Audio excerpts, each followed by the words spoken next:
끝이 어디 있어요? 한반도는 한반도. 이러한 폴트라인이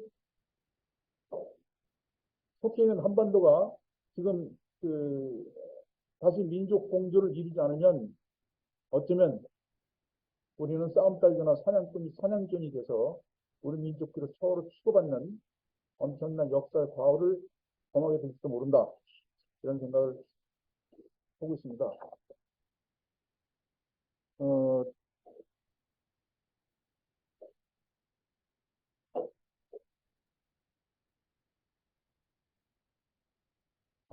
이거, 보내시 바랍니다.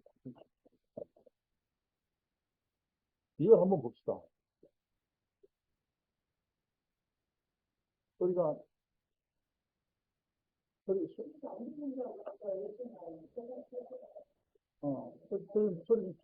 어떻게?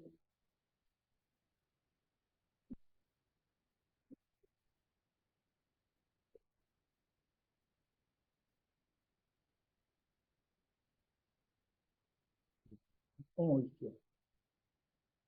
타임러닝 하고 있는 거. 이거 말고 다른 타임러닝 바꿔보셔야 돼요. 이거를.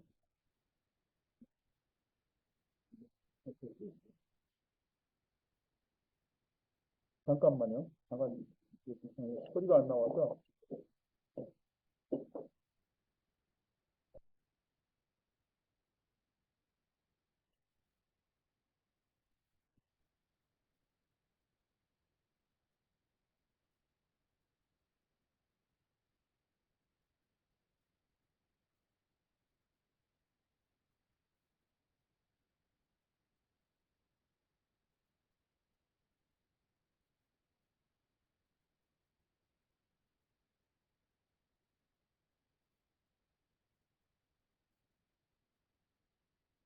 네.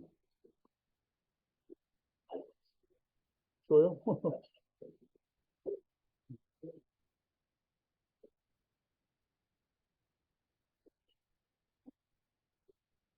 아니, 왜 소리가 안 나오지?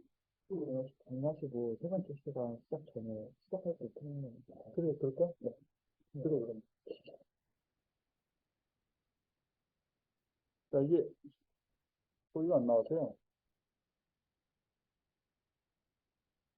세 번째 시간에 들어보도록 하겠습니다. 아까 이제 개벽의 대전환을 맞이하지 않으면 한반도가 굉장히 위험해질 수 있다, 이렇게 보는데, 그렇게 보는 견해가 왜 그렇게 보느냐, 왜, 임 박사는 왜 그거 그렇게 보신다라고 물어볼 수가 여러 여쭤볼 수 있을 거예요. 이렇게 봅시다. 지금 이제 학자들은 우크라이나 전쟁을 계기로 대전환 시대가 왔다고 이렇게 봅니다. 근 현대사를 크게 네 가지로 나누면, 첫째는 제국주의와 식민지 시대입니다. 그때는 소위 선진국이라고 이끄는 자들이 제국주의로 특히 아시아, 아프리카, 라틴 아메리카를 침탈해서 식민지로 삼고 약탈을 일삼았던 시대가 있습니다. 이때 대한민국은, 조선은 일본의 식민지로 35년, 36년을 살았습니다. 두 번째는 전쟁과 냉전 체제입니다. 이걸 소위 양극체제라고 그러는 거예요. 이것이 실질적으로 태동한 것은 1917년 볼셰비키 혁명입니다. 볼셰비키 레닌이 볼셰비키 혁명을 성공함으로써 소위 소비에트 연방이 결성되고, 소비에트 연방이 결성되면서 미국을 중심으로 한 자본주의 세력과 대립하게 됩니다. 이게 전쟁과 냉전의 시대, 양극체제가 이루어진 겁니다. 제국주의와 식민지 시대에 우리가 식민지 시대를 살았고, 전쟁과 냉전 시대에 우리는 동족산장의 비참한 전쟁을 치렀습니다. 그래서 300만이 죽거나 다치고 1000만 이상 가족을 양산하는 엄청난 피해를 겪은, 정신적인 폐해를 이루 말할 수 없는 전쟁을 겪었습니다. 1991년도 소련이 해체되면서 양극체제는 미국을 중심으로 한 일극체제로 급격하게 변화됩니다. 이것을 소위 세계화 또는 글로벌라이제이션이라고 합니다. 1991년도부터 실제로는 미국이 세계를 주무릅니다. 마음대로 합니다. 아프가니스탄도, 베트남 전쟁도, 또 중동 전쟁도, 한국의 주둔도 마음대로 할 수 있는 시대가 1991년도 단급 체제였고, 미국이 다 세계 질서를 주도했습니다. 우크라이나 전쟁을 계기로 이제 사람들은 다급 체제로 간다. 미국의 일국 체제가 무너지는 소리가 들린다. 뭐 신냉전이라고 하진 않지만 지정학적 또는 지정학적 대변혁의 시대가 온다. 이렇게 얘기를 하는데 이때 우리 한국은 어떻게 할 것인가? 어떻게 해야만이 한국이 다급체제와 신냉전 시대에서 최대한 민족을 보호하고 국가를 보유하고 발전을 이뤄낼 수 있을 것인가 하는 고민들을 잠시 하게 됩니다. 러시아 우크라이나 전쟁에 대해서 조금 설명을 드리면 여러분 뭐 다 아는 겁니다. 1991년도에 소련이 붕괴를 하지요. 소련이 붕괴를 하면서 15개 국가가 소비에트 연방에 있던 15개 국가들이 독립을 합니다. 그 중에 하나가 우크라이나예요. 소련이 왜 붕괴했냐면 잘 알지만 사회주의 경제의 비효율성이 있었고요. 두 번째는 미국과의 지나친 군비 경쟁에서 견딜 수가 없었어요. 소련이. 그리고 결정적인 것은 고르바초프의 개혁기반 정책, 즉 시장 경제를 도입하는 것 때문에 러시아가 무너집니다. 러시아가 양극체제에서 아까 얘기한 양극체제에서 패배한 겁니다. 양극체에서 패배했기 때문에 국토를 내놨어요. 그게 우크라이나를 비롯한 15개의 소비에트 연방의 독립입니다. 1994년도에 독립을 하고 보니까 우크라이나가 졸지에 세계 제3대 핵 보유 국가가 됐어요. 1500개에 가까운 핵무기를 가지고 있는 거예요. 소련이 우크라이나의 소연방 때 우크라이나에 배치된 핵무기가 1000개가 넘어 1500개 가까이 된다는 통계가 있어요. 그러니까 중국을 제치고 미국, 소련, 그 다음 우크라이나가 3대 핵 보유 국가가 되어버렸어요. 이게 난리가 난 거예요. 그래서 1994년도에 부다페스트 의정서를 체결합니다. 미국, 러시아, 영국, 우크라이나. 네 나라 수상들이 모여서 부다페스트에 모여서 의정서를 체결합니다. 내용은 그겁니다. 우크라이나의 안전을 보장한다. 그리고 우크라이나 핵무기는 소련이 전부 철수한다. 핵무기뿐만 아니라 발사체도 다 철수한다. 이렇게 합의를 본 거죠. 그래서 핵무기를 다 내놨는데, 그리고 우크라이나 안전을 보장한다고 그랬는데, 지금 우크라이나 전쟁을 하고 있잖아요. 소련이, 지들은 뭐 군사작전이라고 그러지만 사실은 침략을 한 거잖아요. 그러니까 만약에 우크라이나가 핵무기를 가지고 있었다. 그럼 소련이 침략할 수 있겠어요? 없는 겁니다. 우리가 남북관계를 생각해봐요. 북한에서 핵무기 포기하겠어요? 핵무기 포기하면 우크라이나에 꼴이 날 수 있다는 걸 뻔히 보고 있는데 우크라이나만 그런 게 아니잖아요. 다른 나라들도 그런 얘기가 많잖아요. 후세인도 그렇고 카다피도 그렇고. 카다피도 핵무기를 개발하다가 미국이 핵무기 개발하는 거 중지해라. 내가 안전보장해줄게. 그러니까 손을 다 놨어. 그랬더니 바로 2년 안에 미국이 침략해서 카다피 제거하고 지금도 그 나라는 전쟁 중이다. 후세인 마찬가지로 핵무기를 개발하려고 그러는데 너 하지 마라. 너 생화학무기 가지고 있지? 없습니다. 넌 나 가지고 있잖아. 아니 대통령분까지 다 보십시오. 없습니다. 아니야 너 가지고 있어. 그리고 침략해서 후세인 제거해버렸잖아. 그리고 생화학무기는 없잖아. 미국이 마음대로 하는 거야.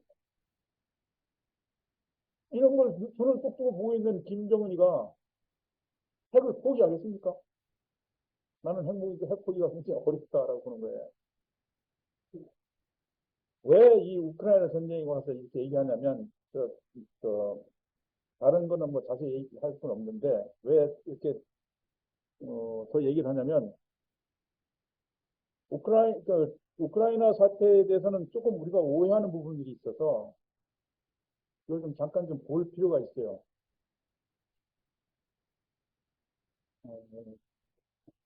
지금 이쪽에 보면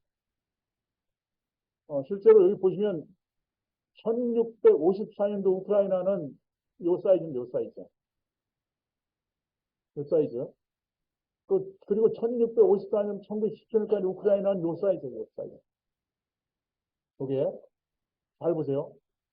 그리고 1922년도에 에디드인 1920세 요 분홍색을 우크라이나가 차지하게 되는데 이거 누가 준 거냐면 러시아가 준 거예요. 러시아가. 러시아가 1917년도에 볼셰비키 혁명을 성공시키고 우크라이나가 러시아를 편입됐으니까 이제 갖다 붙이든 말든 그거는 뭐 큰 의미가 없잖아요. 그러니까 이걸 붙인 거예요, 여기다. 이 지역이 바로 도네츠크, 루간스키 이런 데입니다. 그러니까 여기는 이 지역, 분홍색 이 지역은 러시아 계통 사람들이 훨씬 많이 살고 있어요. 러시아어를 우크라이나보다 더 많이 쓰는 나라예요. 그 다음에 1939년, 1945년에 여기, 요즘 가르시아, 여기는 원래 폴란드 땅인데 러시아한테 편입이 된 거예요. 에디드인 1954년, 이게 바로 크림반도죠, 크림반도. 이 크림반도도 원래는 러시아인데, 이렇게 준 거예요. 그러니까, 우크라이나는 지금도 크림반도를 포함한 모든 것을 우크라이나 땅이라고 주장하는데, 문제가 뭐냐면, 이게, 우크라이나 얘기를 조금 장황하게 설명하는 것은 이따가 또 한반도 문제를 얘기하려고 하기 때문에. 이 좌측을 보면, 우크라이나가 이렇게 굉장히, 이러다 보니까 우크라이나 형성이 이렇게 이루어지다 보니까 지금 이 파란 쪽에 있는 사람들은 러시아어를 많이 쓰고 러시아 계통의 사람들이 많아요. 그리고 우크라이나에서 선거를 하면 이쪽 파란 계통의 친러시아, 여기서 몰표가 나와. 그리고 이 빨간은 친유럽, 친미가 몰표가 나와. 우리나라 대한민국의 영호남하고 똑같아요. 그래서 친미 정권이 들어서면 이 친러 주민들이 엄청나게 반대를 하고 저항을 해요. 이 친러 정권이 들었으면 친미 주민들이 엄청나게 저항하고 대들고 반발하고 이래요. 이게 민족적 성향도 그렇고 그 국가 지형이 이렇게 돼 있어요. 우리나라는 정말 안타까운 건 뭐 민족도 같고 언어도 같고 다 그런데 정치인들이 이게 악용을 해서 영원하게 달라진 것이죠. 어쨌든 이런데 주로 친미 정권에서 정권을 잡다가 2010년도에 이 친러 정권에서 그때도 2% 차인가요? 굉장히 적은 차이로 윤석열 대통령이 이긴 것보다는 조금 더 높은 차이로 친러 정권이 우크라이나를 장악합니다. 이 파란 계통이 장악해요. 그런데 1914년 만에 쿠데타가 일어나서 이 정권을 엎어버려요. 엎어버리고 친유럽, 친미 정권을 들어섭니다. 그 뿌리가 바로 젤렌스키예요. 이렇게 들어서는데 명명백백하게 CIA가 개입해서 그렇게 된 겁니다. 그건 뭐 다 아는 사실들. 이렇게 개입을 해서 친러 정권을 엎어버렸어요. 그런 것뿐만이 아니고, 그러니까 친러 정권을 엎고 아조프 연대라고 네오나치즘이죠, 네오나치. 이게 실제로 나치를 표방하는 전 세계에서 가장 성공한 나치라고 일컬어지는 아조프 연대. 우리가 말하면 사생환경제에서 있었던 서북청년단과 마찬가지로 악랄한 사람. 이 사람들이 당연히 이제 이쪽 서쪽 지역에서 동쪽 지역에서 친러 주민들이 저항을 하니까 이 아조프 연대를 중심으로 무력 제압을 엄청난 사람들이 죽어요. 그러니까 이쪽 사람들 무장을 하기 시작해요. 5.18 항쟁하고 좀 비슷한데 게임이 안 되네. 게임이 안 되지만 하여튼 저항을 하기 시작해서 하다가 안 되니까 이제 도네츠크 인민공화국, 루간스크 인민공화국, 동해공화국을 러시아 주민들이 설립을 합니다. 여기까지 말씀드리고